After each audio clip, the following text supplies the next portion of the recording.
السلام عليكم ورحمة الله. الرنج مكلبش،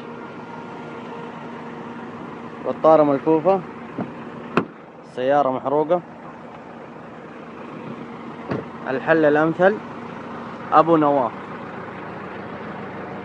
دورنا وإنشاءات جدة كلها. يعطيه العافية، جزاه الله خير. هذه الكفرات يا ابو نواف وين تركبها؟ هذا ورا بارك الله فيك. عشان الجير معلق. ها؟ ورا لانه دفع رباعي والغير معاه مكلف والغير محروق. يعطيك العافية، يعطيك العافية. وريتكم.